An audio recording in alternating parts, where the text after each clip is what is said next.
Today, the next to last stop of the NORBA Series. It's mountain bike racing from Winter Park, Colorado. Hello, everyone. I'm Greg Lewis, along with the mountain bike editor of Bicycling Magazine, Tim Blumenthal, and veteran race announcer Peter Graves. Peter, the first stop for this series in Colorado, how significant is that? I think very significant, Greg. First of all, the top riders are here. They're used to the altitude. There's a tremendous amount of single track here. Darrell Price called it a single track epic. The topography, the course, climbing about 10,000 feet. I'll tell you, I'm getting tired here just walking from the hotel. It's amazing. Should be a great race. I don't think we'll see Julie Furtado tired, though. She has been the dominant woman. How about the men, though, Tim? The field is more open.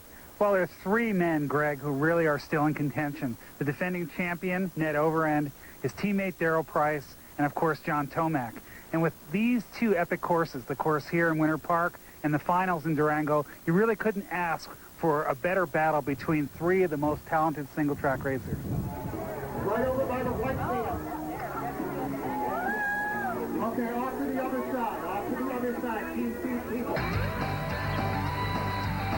The champion, as she prepares for this Colorado homecoming, Ruthie Mathis, and she looks ready to roll.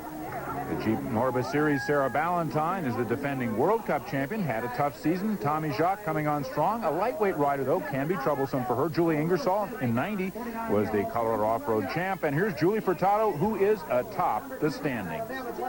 And the missing name here, Greg, is Sarah Ballantyne. She didn't score any points at Hunter Mountain, and she's not even in the top 5. That's a surprise. Julie Furtado out of Boulder, Colorado.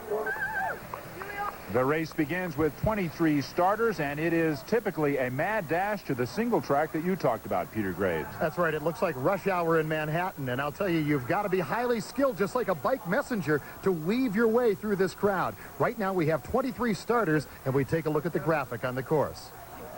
8.1 miles per lap, 2.5 laps, the total distance of 20.25 miles, and I'm going to pick up on your comment about it being like Manhattan at rush hour. The roads there are terrible. The roads here even more demanding. And look at this. I'll tell you what, Greg. Somebody once said that this course is about 90% single track. It is very challenging. We haven't had any course like that so far on the NORBA circuit. The early leader here is Tommy Jacques, and she's looking for her first win of the season. This is Julie Furtado in third, 18 seconds back at the start. That surprises me, Tim. Well, Furtado tends to go out fast, stay fast, and either win or fail completely. This seems to be a bit of a conservative start, maybe a change in tactic. In fourth, Ruthie Mathis, 43 seconds back, and showing the strain of this race course, which has 1,200 feet of vertical on each lap. And now Julie Furtado has passed Susan DiMattei and Tommy Jacques and takes the lead on this descent, and what demanding switchbacks they are encountering here. DiMattei is in second. And Greg, after that long uphill, this is a perfect time to get the pulse rate back down a little bit and some recovery. But it is tricky as you watch Tammy Jacques go by. She's a lightweight rider in only her third year of off-road racing. Right now, she's doing extremely well. The racers like this course. It's so technical. It demands constant attention. It's anything but the freeway that is really typical of Mammoth Mountain, California. And I think that Julie Furtado, she's looking for her third consecutive victory in the World Cup NORBA National Championship Series. She's really riding very, very well now.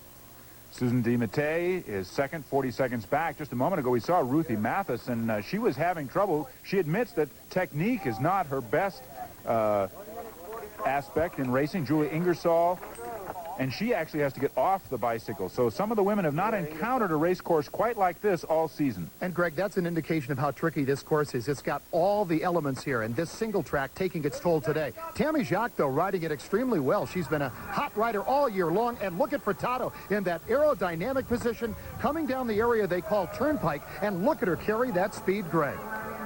Julie Furtado from Boulder, Colorado. Almost all the top women in the standings are from Colorado. Ruthie Mathis, can she get the bike handling skills down and pull up?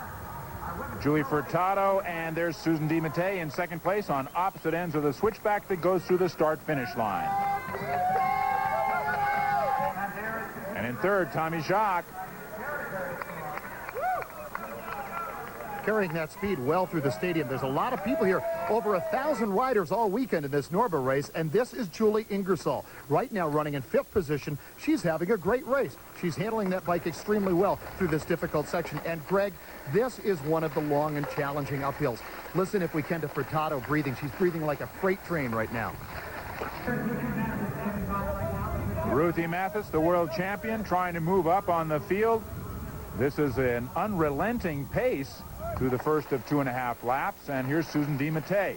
And if Mathis and DiMattei are going to make up time on Furtado, it's going to be on this climb. But actually, I would say that Furtado is looking very strong, climbing better than she has perhaps in nearly half a season. Tommy Jacques appears to be dying as she goes for the crest of this hill. Julie Furtado in the lead. And a men's rider behind her, so Furtado would be a contender in the men's field the way she's riding this event. Julie Ingersoll, Ruthie Mathis has pulled up just to a second behind her. And this is interesting right now because Mathis is sort of pacing herself. The initial thought might be to go ahead and bust out in the lead and try to catch Furtado. But right now, she's playing a good game. And what happens on these single track curves is if you hit them right on the first lap, you usually hit them right on the second lap. If you make a mistake on the first, well, then you're tentative like this. Tammy Jacques fading, not quite on top of her bike, steering with the confidence that Julie Furtado is. Didn't have the power going up, doesn't have the technique going down. Susan DiMattei has dropped back to 2 minutes and 13 seconds behind Furtado. This is Julie Ingersoll. Ingersoll has had trouble, Greg, on this corner before. This time it looks like she stays up, though. Very tentative nonetheless, and Ruthie Mathis, who takes her skills and her background from the road, shows that she has still not mastered the tricky switchbacks of off-road. Last climb, Julie Furtado in first. She'd have to have a mechanical, it seems like, for her to lose this one. But she knows she's got a big lead, Greg, and that's very inspiring. She feels good right now. Look at those strong legs, honed from those years of alpine ski racing, and she's getting the cheers from the crowd. They know about Julie. She's really fired up right now. Tommy Jacques in third, but 4:10 back. Susan DiMattei has closed a little bit, but not nearly enough. And the way the series standings work in the Jeep National Championship Series is you take your best 4 results out of the first 5 races. Julie Furtado will be able to throw out one race, her bad race at 100 Mountain, New York, go to the final at Purgatory, Durango, with a perfect record, 4 victories, if she can carry it. Tommy Jacques' fast start has failed her now as she struggles to stay with the leader. Susan DiMattei is closing on Furtado. She has gained about 40 seconds in the last few miles of this race. Ruthie Mathis, can she move into the top 3 and stay there? What a climb. And remember the base elevation here, 9,000 feet, and here is Furtado again. Nearing the finish line, and look how much quicker, Tim Blumenthal, she is through this section. She's been dominant on the downhills as well as strong on the uphills. And the way that you descend well is by preserving your energy on the way up so that you're not shot. When you come over the top and your arms are shaky, you just can't descend. And, Greg, nobody descends like Julie Furtado. You recall what speed she brought through this area. Susan DiMattei still running in second place, but quite a bit more tentative than Julie. And Tommy Jacques, the early leader, is in shock. She has dropped to almost 5.5 minutes back, faded to a no-power contender. The woman in front is Julie Furtado. She picks up her 4th win in 5 races. Furtado the best.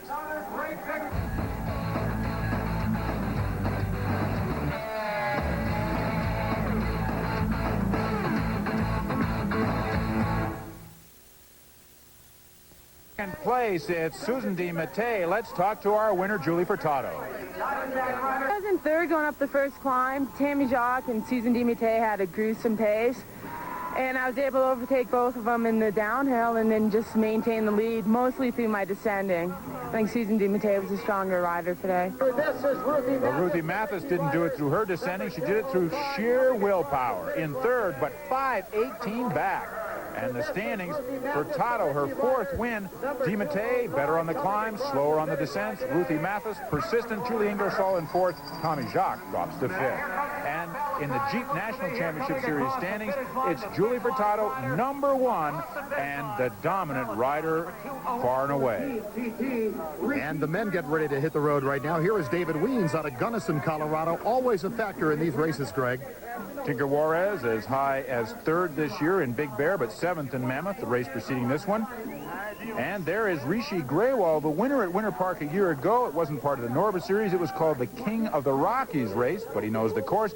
John Tomac, the man who's had enigmatic problems this year. Doesn't know quite what's going on. Darrell Price had been the leader in the NORBA Series, having a good season.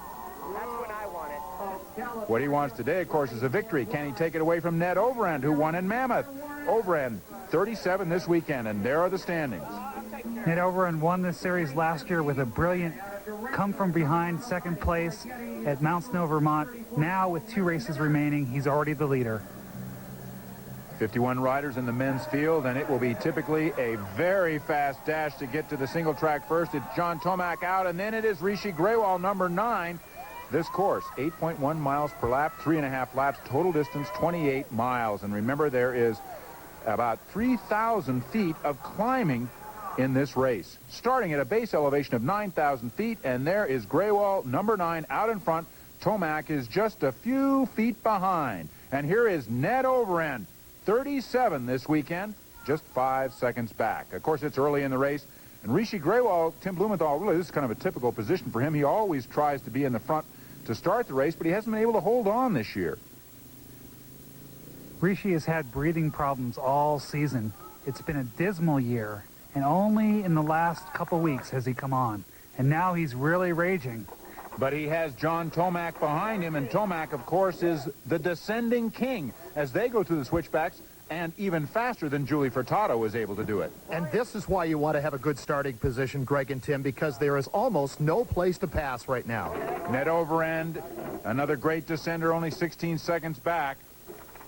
This is Don Myra. He's from the cyclocross world. And then Tinker Juarez. And Tinker is another mystery to me. He's able to stay at the front of the field always, but he can't pull out a win. And certainly he's a solid rider, and there are 2 leaders right now, John Tomac, but right behind him, Rishi Grewal. Rishi desperately wants that first win, the kind of guy who has gone to the well many times, but never tasted the water this year. David Weens, Ranjit Grewal, 3 years older than his brother Rishi, who's 25. Darrell Price, who has been the top man in the NORBA Series before last weekend. What we see at the front is almost all Colorado riders. The ultimate Colorado rider, Ned Overend, the top 7 in the women's race came from Colorado. Don't be surprised to see something like that here. Rishi Grewal back in first place. Amazing that he has passed John Tomac on the descent. Tinker Juarez in 4th place. And here is Tomac on the attack. A man who has got some demons to get off his back. Don Myra staying in 3rd, but 44 seconds back.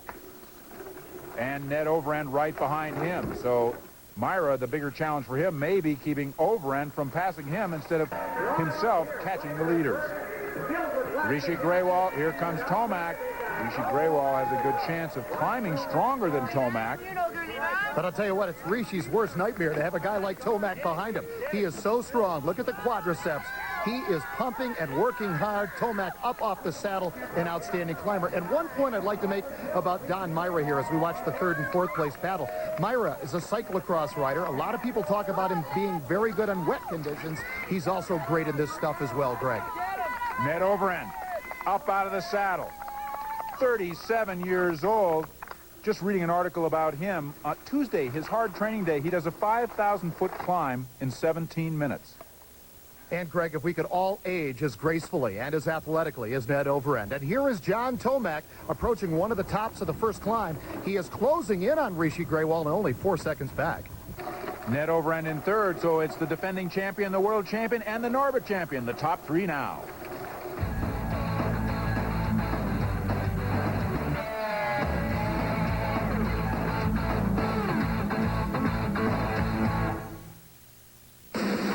And now, a message from the mountain.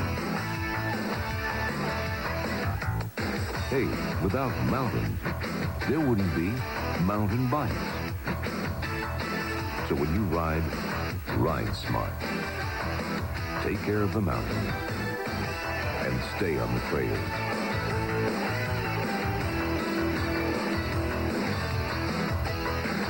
The mountain thanks you. Rishi Graywall, 2.5 laps to go. Graywall, the winner of 2 NORBA events last year. Traverse City, Michigan, Big Bear, California. His brother, Ranjit. The Graywalls have not hit the wall today. Ranjit in 5th. And here is John Tomac. Now, Tomac this year has had a variety of problems, not only in himself, but in his equipment. And, of course, Ned Overend, who is in 3rd. Here's Graywall again, the leader.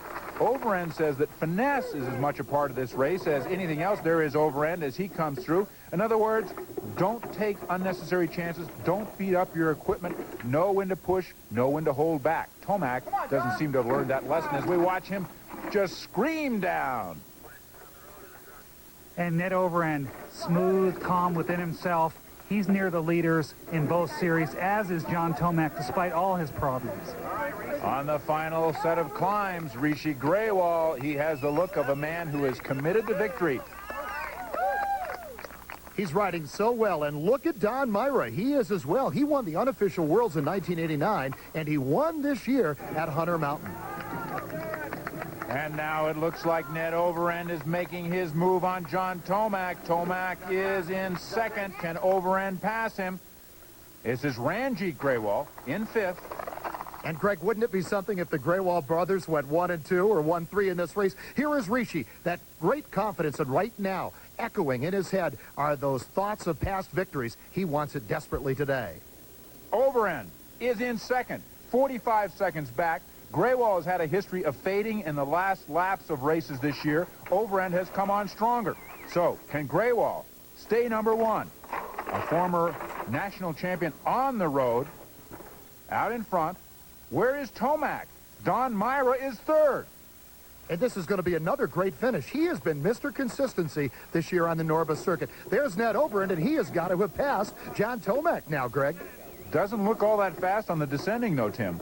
Appearances can be deceiving. He always takes a great line. And look at this. Ranjit Graywall making his move on John Tomac. And Tomac is really struggling. And that says a lot about what kind of day John Tomac is having. Ranjit Graywall has been nowhere in the standings compared to John Tomac. And here's the other Graywall, Rishi, number 9. Looks like he could be number 1 today. You know, he's got that confidence now, Greg. He knows he's got a lead. Don Myra has the confidence. That makes a big difference in sports. These guys have it today. They're on top of their game. Myra in 3rd. Ned Overend in 2nd. Beautiful balance on his bike. Looking ahead, missing every rock, always selecting the fastest line. The last lap, it is Rishi Graywall, the leader. There's a confidence here, a strength that we just didn't see earlier today. Overend, can his 37-year-old legs propel him into 1st place? And here is Tomac. As he skids around the corner, he has got to make it all up on the descent, where he is very talented because he does not have it today on the climbs. Don Myra in 3rd. And Myra appears to be giving up nothing. He is holding on with strength. Here's Rishi Graywall. Right behind him, Ned Overend. Starting to climb, he was almost 50 seconds back. And look at the eyes of Rishi Graywall. He looks vulnerable. Well, that tells the story right there, Greg. And I'll tell you what, this, I believe, is the tightest race we've had all year. And there is John Tomac, and he's laboring up this hill, Tim. Well, Tomac can always make it happen on the descents, but he just has been climbing very poorly today, and he can't afford a poor result here at Winter Park because 4 races count for the finals. Rishi Graywall. Is he extended over Overend? Yes, he has. Graywall is quicker on the descents. And this is the last time down. And we have a horse race here at Winter Park. It is so close, Greg. Anything could happen. They're coming down Turnpike now. It's an all-out sprint. Rishi Grewal, the last half mile. The speeds are soaring. He gets into the descending form of a road racer. It really doesn't. Both Grewal and Tomac have that road racing background, and here he comes. Rishi Grewal, his first victory of the season. Winter Park is good to him again. And Ned Overend right behind in second is the NORBA #1 rider.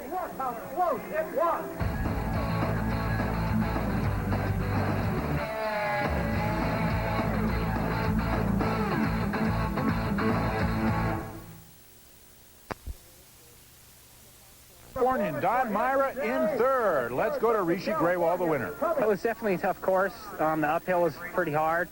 The downhill, what was so hard about it was so bumpy and rough that you almost breathed as hard going down the hill as you did up. And here's brother Ranjit Grewal in fourth. 4:12 back. Rishi had a great race. The Grewals had a great day. David Weens in fifth, one of his top finishes of the season. And the standings. What a day for Coloradans. And a pretty good day for Specialized because Ned Overend solidifies his lead in the National Championship Series with his teammate Darrell Price in second. They're a two-man team, but they're 1-2 with John Tomac fading just a bit. And now we head down to Durango, Colorado, where a lot of these riders hail from. It is often considered the mountain bike capital of the United States. Big smiles on the faces of Furtado and Ned Overend, our Point Series leaders. Well, we